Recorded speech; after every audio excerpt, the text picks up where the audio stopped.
Sí. Como siempre, ¿eh? Como siempre, que se aguante, se aguante.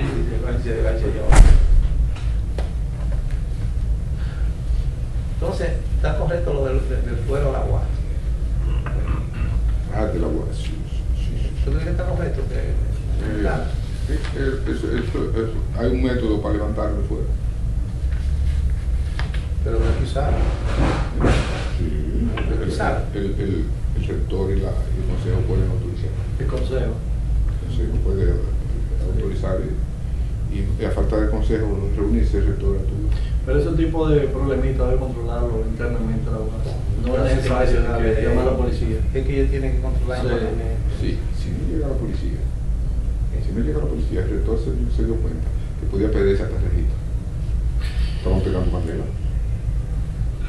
Y después no sabíamos nosotros dónde habíamos estudiado. No sé, no lo alargue el asunto.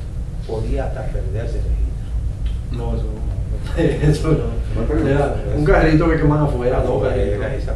¿Verdad, Pantaleón? Exacto, deportivo. Rompieron la puerta de la rectoría. Para acá, para la Sí, izquierda. una piedra que le tiraron a la puerta de la rectoría. Y había Entonces, mira, pero eso no es nuevo. Eso no es nuevo. Eso es resultado de la dirección PRDista que hay. Claro que sí, Eso, claro que sí. de capacidad de Y rector. pudo haber sido un plan de rector también para sacar a un muchacho que estaban ahí protestando hace 17 días. Tranquilo. Te voy a decir tanto, Fernando, es que Sí. esa gente, donde quiera que el PRD está, Tú sabes que se usa. comete todo ese tipo de... Sí. de esa gente. Mira, vamos a decir los canales que están viéndose por aquí. Ahora, son muchos. Sí.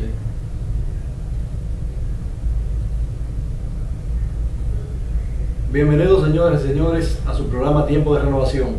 Hoy contamos con la presencia de José Manuel Brito.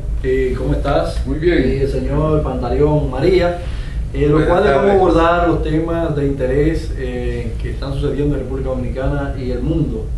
En este caso, hoy nos enteramos de buenas noticias. Eso, debo comenzar así, con Sí, buenas noticias. del Ministerio Bueno. el Ministerio de Deporte, que está anunció ayer en el Palacio Nacional que le van a dar 10 millones de pesos a los deportistas que ganen medalla de oro en las Olimpiadas, que le van a dar 6 millones de pesos al que gane plata en segundo lugar y 4 millones de pesos a los que ganen bronce.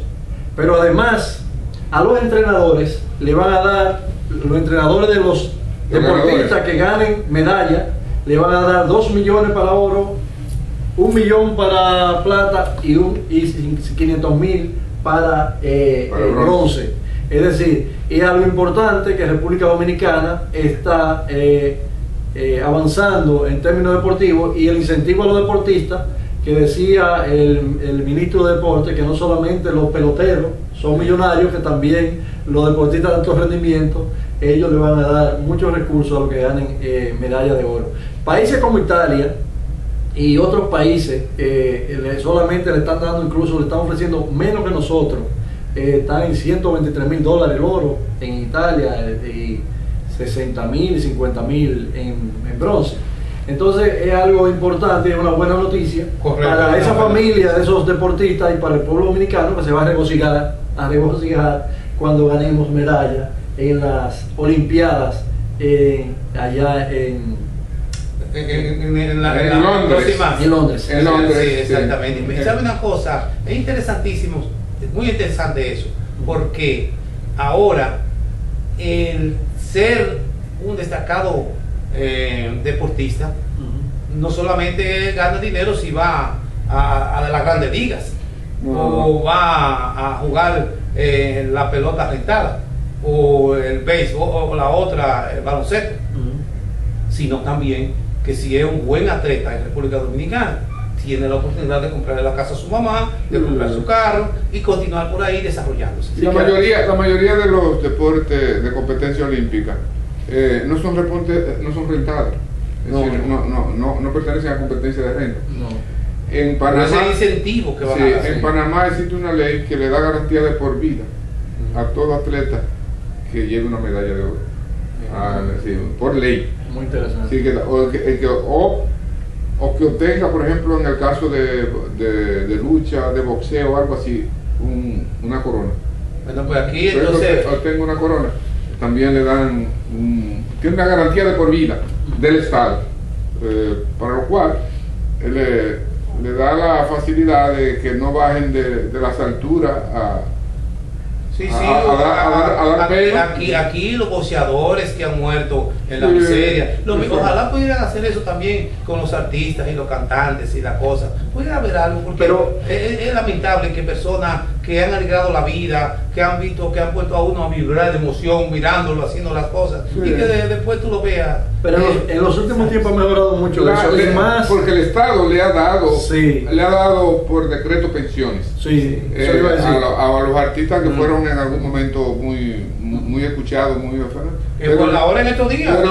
Pero se recuerden de que es una decisión que dice una discreción del presidente de la República, sí, no una ley ni ningún exacto. Sí. Exacto, pero hemos avanzado, como le decía, porque en la gestión del presidente Leonel Fernández, recuérdese que a Félix Sánchez se le dio un apartamento allá en el Malecón, un apartamento muy costoso ahí en la torre. El primer medallista. Sí, pero también a Félix Díaz también se le dio una casa y le dieron, creo que fue en 4 millones de pesos o 3, no recuerdo cuánto.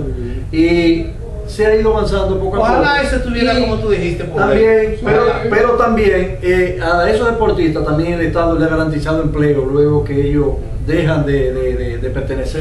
Sí, inclusive el propio ministerio de deportes recoge a muchos deportistas que fueron de alto rendimiento, sí, y que ya han dejado el deporte y que son empleados y funcionarios. Ahora lo que no le debemos recomendar a ellos, los que van a recibir ese dinero, primero que ganen, eso sería importante, y segundo que ahorren.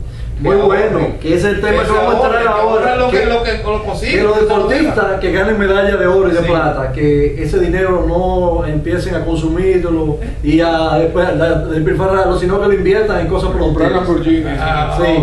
Como dice ahora mismo la superintendencia de bancos, que los dominicanos están aprendiendo a ahorrar, que están ahorrando mucho, están creciendo mucho los ahorros individuales de los dominicanos, y que los préstamos también han ido creciendo, pero la dirigente empresarial que también le hizo la sugerencia a la Defensoría del Consumidor, también dijo que era bueno que los dominicanos ahorraran, pero que hicieran Ligia Bonetti, ¿qué te refieres? Que hicieran no recuerdo, fue Valiente, ¿cómo se llama? Así hay una Valiente, y también Ligia Bonetti, que fue la que hizo la sugerencia a doña Altagracia, que vamos a hablar de eso. Entonces, ella decía que es bueno que el dominicano ahorre, pero que los préstamos que se ha visto, que han hecho en la banca, ha sido para el consumo. Sí. Es decir,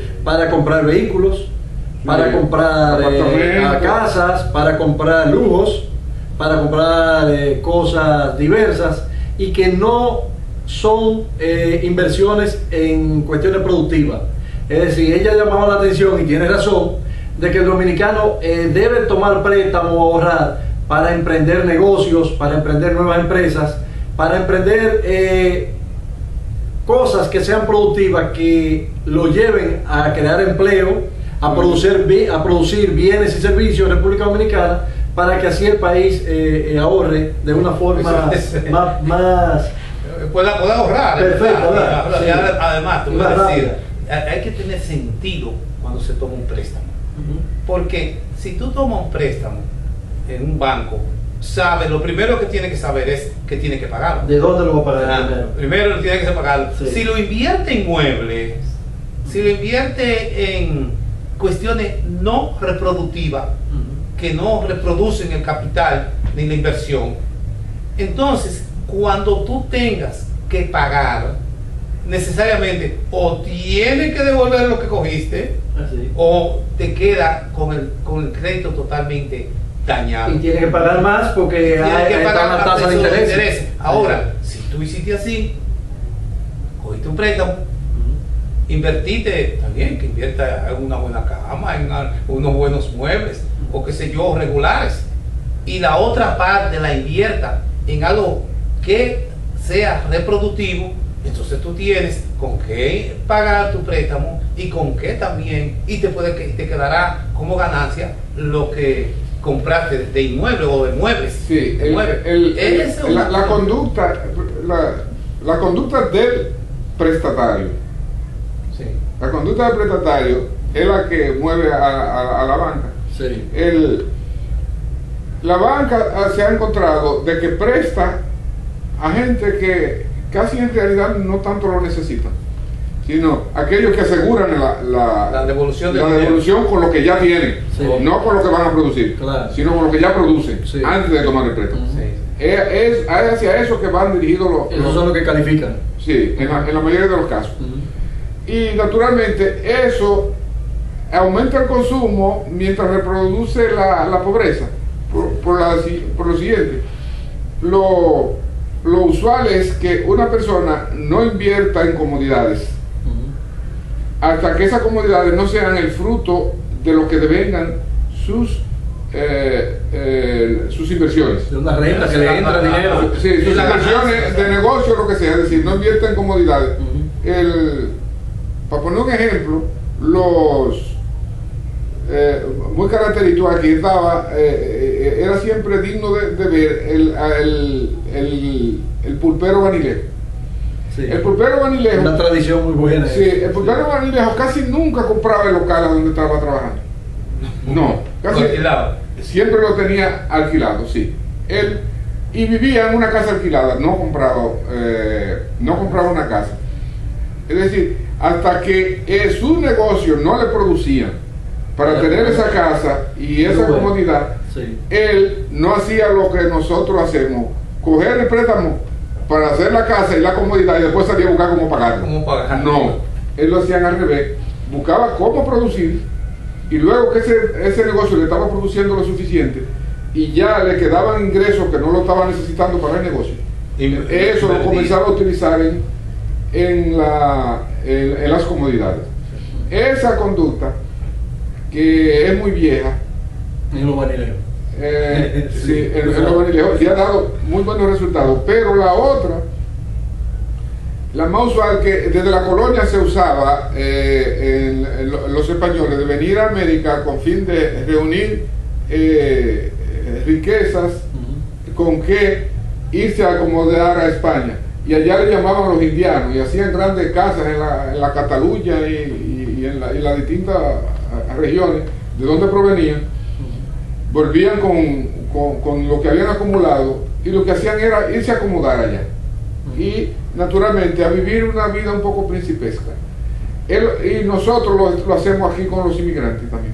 Porque los inmigrantes nuestros, en la mayoría de ellos, lo que consiguen allá, Bien el dinero. vienen y lo invierten o no invierten, lo gastan en comodidades. Una casa. Y luego se retiran pobres a vivir en una casa grande. Entonces se convierten en consumidores. Sí, Sí, siempre son consumidores. Sí. Siempre son consumidores. Y además eso no contribuye al desarrollo. No. No, porque lo que tiene es un inmueble o Que- muebles sí, que que en verdad- un pasivo. Que consume. Exacto, Y pasivo. además consume Pasivo. para mantenerlo. Para- Es decir, Hay que consumir. el caso de que se dice cuando algo tiene esa característica, se le dice elefante blanco. Elefante. Ujú. Que es se refiere a una historia de Nepal, un reino pequeño que está por allá, por el Himalaya, y entre la India y la China.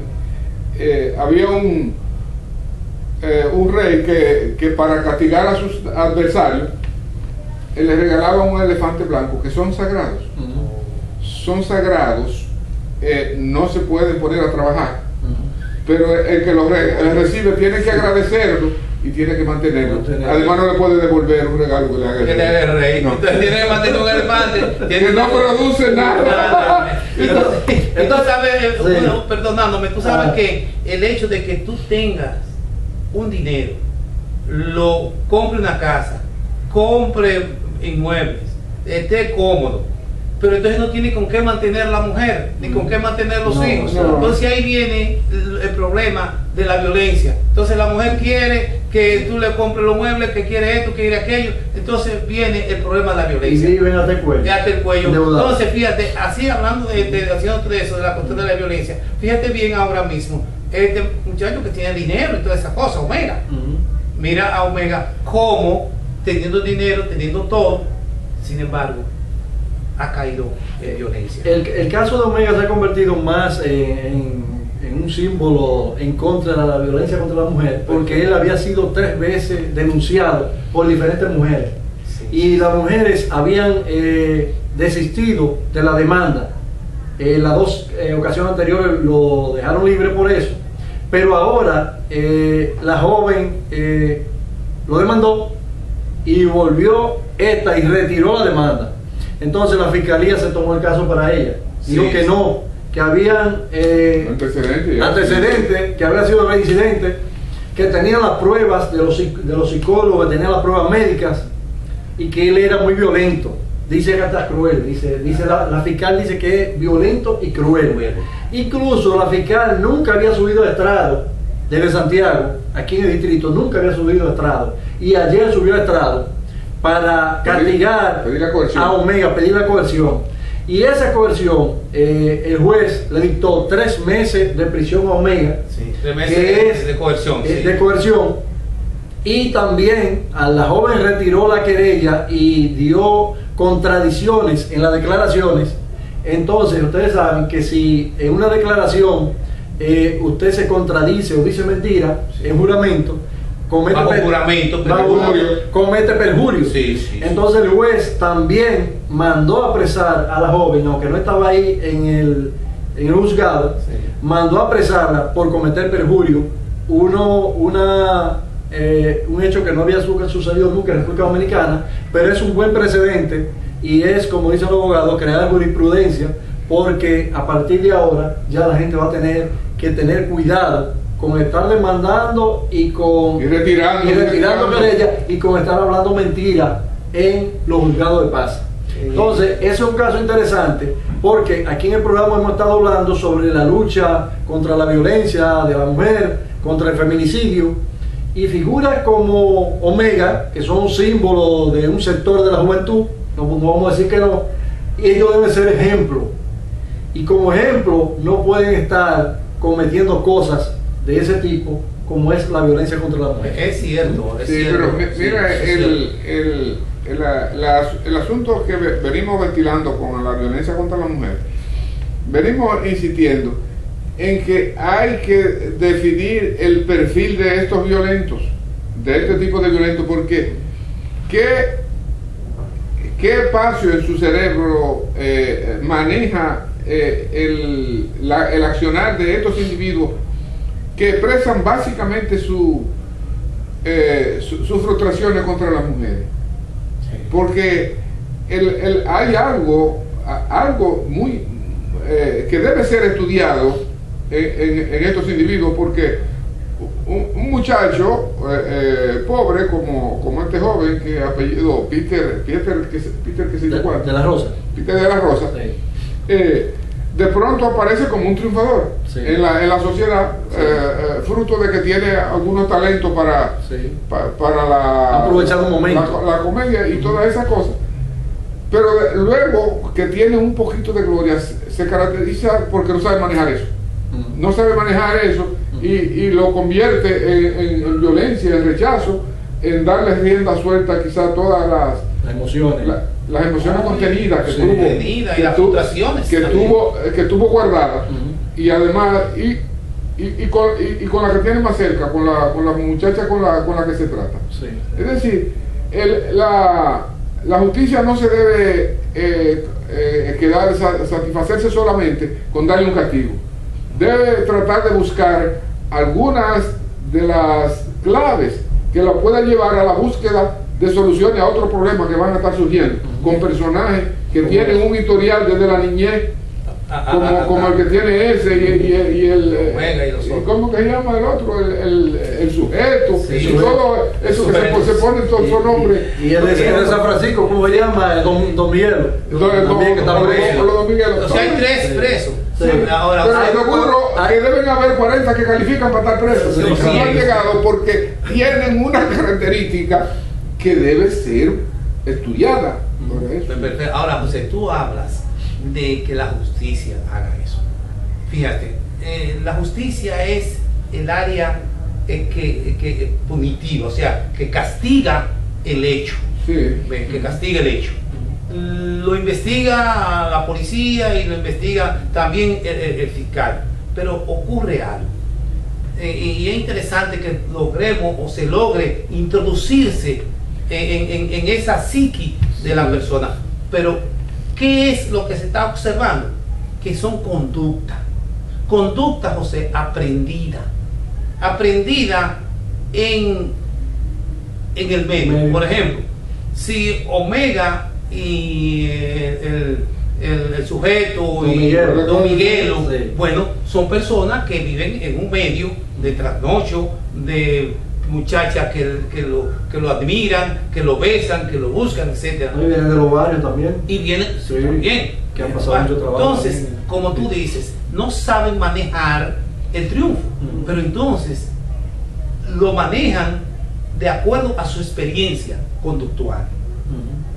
Ellos creen que sí, que como son grandes hay que rendirle homenaje, hay que rendirle esto o aquello. Entonces vienen y actúan partiendo de sus experiencias conductuales. Ellos cuando pequeños buscan, ¿no?, que en el barrio y en los barrios se pelean, se da golpe, en las escuelas, en las aulas, Sí. no son condescendientes con las hembras, no respetan a los profesores, pero tampoco, tampoco en el aula el profesor le enseña reglas de conductas que lo conviertan en hábitos conductuales. Entonces, no estamos frente a una situación de que vamos a ver cómo se investiga. Estamos frente a una situación de carácter de conducta, conductual.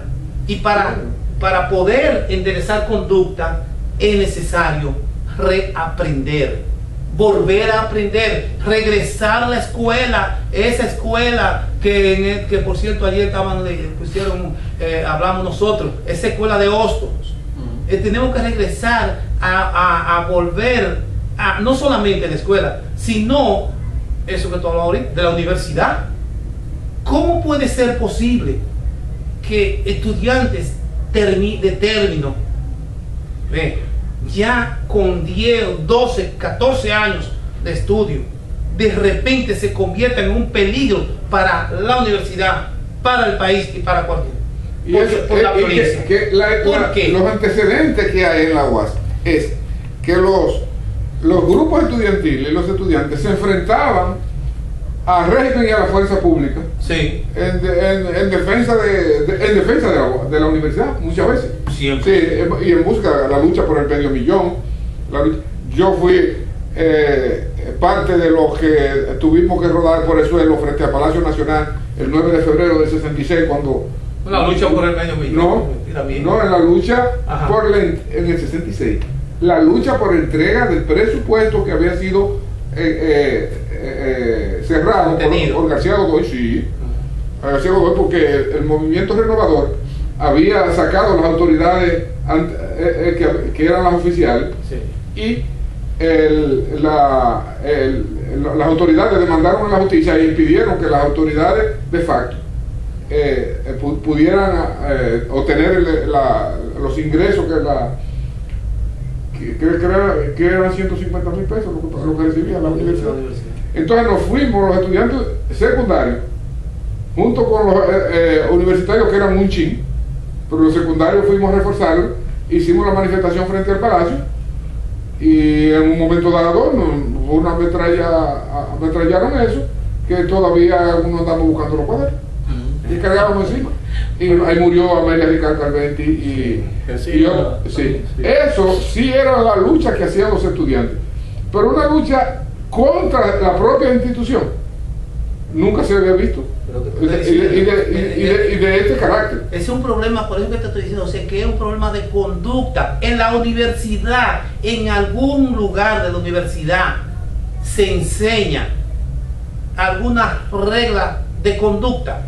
No se enseña. No, ni está supuesto hacerlo. Tampoco. No, ni está supuesto hacerlo, porque se supone que tú llegas allí con 18 años. Sí. Es decir, la universidad da por hecho que el que llega allí es un joven ya formado, en la última etapa de la adolescencia, sí, con un grado de bachiller. Exacto. Es decir, ya la persona trae aprendida la condición no será el hombre para el oficio todavía, pero sí ya debe ser el hombre para el oficio de ser hombre, en el sentido, y hablo hombre en sentido general, sí, es decir, por la condición de respeto, la capacidad gregaria, la capacidad de socialización y de vínculo con la sociedad. Esa parte a los 18 años, que es lo que usualmente llega una persona a la universidad, sí, ya debe estar aprendida. El profesor en la universidad le va a enseñar las habilidades y destrezas que él necesita para ejercer un oficio, y si se quiere, la ética de ese oficio. Exacto. De ese oficio particular, para que identifique en ese oficio qué cosas deben hacerse y qué cosas no deben hacerse. Pero en cuanto a su comportamiento como persona, en su relación de familia, esa cosa ya siempre se puede casar, y si es varón, es adulto, claro, reconocido por la ley, claro, y la Constitución, claro, y puede votar en las elecciones, y tiene muchísimas prerrogativas ya. Sí, es decir, que la universidad tiene poco que hacer, aunque lo quisiera, porque ya el individuo está o formado o deformado. Por lo regular está deformado. Bueno, entonces, yo te voy a decir lo siguiente. Quiere decir que habrá que incluir en lo que yo estoy pensando a las universidades para volver a reeducar a las personas en hábitos, en conductas, en buenos modales, en buena forma. Y tú sabes, José, que nosotros tuvimos tiempo, Jimmy, de bregar con personas sobre 18 años, bandoleros, ahí en escuela que nos dirigíamos, sí, que eran bandas. Y te voy a decir, nosotros logramos, a través del proceso de socialización y de conocimiento y de lograr inculcarle hábitos, reglas, a que regresaran a una conducta, es más, que todavía tú lo encuentras, y es ejemplar, de manera que eso de Omega, eso de San Francisco de Macorís, ¿verdad? Del sujeto, esa violencia es imitada, y la sociedad va a tener necesariamente que buscar las razones desde diferentes puntos de vista para que se regrese otra vez a lo que era. Pero empezar desde abajo, en la intermedia. En el caso de la universidad hay unas declaraciones de la primaria. hay unas declaraciones de la ministra de Educación Superior, donde ella hace prácticamente una solicitud, una sugerencia. Sí, una sugerencia, no lo solicitó formalmente, pero dijo que personas que tienen más de 10 o 12 años, 15 años hasta 20 años, que la universidad debe ya suspender, reducir, abrir espacio para otros en el espacio que están ocupando esa persona, porque una de las características de las personas que tienen ese tiempo es el poco interés por los estudios. Entonces una casa que es una casa... interés, ¿no? Ninguno, con 20 años en una facultad. En una casa de estudio, cuya la misión principal de esa institución es precisamente preparar personas. Hay gente que están ocupando los espacios sin estudiar. No tiene ningún sentido. Los que están ahí dentro de la... ¿Quiénes son los culpables de eso? ¿Quiénes son los culpables de eso? ¿Quiénes son los que están permitiendo que exista una situación de esa característica? Una de las dos cosas. No se preocupan si hay un proceso de avance, de desarrollo de la universidad, desarrollo del estudiante, conocimiento, si pueden construir conocimiento o no. Las autoridades de la universidad de la universidad no se están preocupando por esa situación, porque como en una escuela, en una universidad que está supuesta a terminarse en 4 o 5 años, tenga un estudiante 20 años, como dijo doña Ligia, ahí 15, 12, 10 años. Entonces, un individuo, no un estudiante, un individuo. Bueno, ya no se dan estudiantes. Pero que se revisen los casos, Bueno, sí. porque a veces hay gente que trabaja y quizás no puede coger 3 Pero 20 años no. puede coger 100 materias, 20 años no. depende. Y Que revise los casos, y el rector que sanee la universidad, que baje la nómina, que el rector revise todos los gastos innecesarios para la Universidad Autónoma de Santo Domingo y que se hagan inversiones en los estudiantes y en investigación en la Universidad Autónoma de Santo Domingo antes de pedir aumento del presupuesto de la Universidad Autónoma de Santo Domingo al gobierno. Señoras y señores, vamos ahora a una pausa y seguimos con su programa Tiempo de Renovación. Tú lo dejaste más de 15 minutos, ¿eh? Sí, seguro. Tú lo dejaste más de 15. ¿Cuándo es ahí? No, pero tú eres malo, tú eres malo, tú no le avisas. No, tiene que avisar. Tiene que avisar. Abusador. No. Está viendo una muchacha buena moza. Enamorado, ahí. Enamorado de la televisión. Tu esposa está allá afuera. En la televisión. La cuestión de los periodistas. Vamos a hablar. Sí, eso es lo que va ahora. Los periodistas. Vamos a estar salami.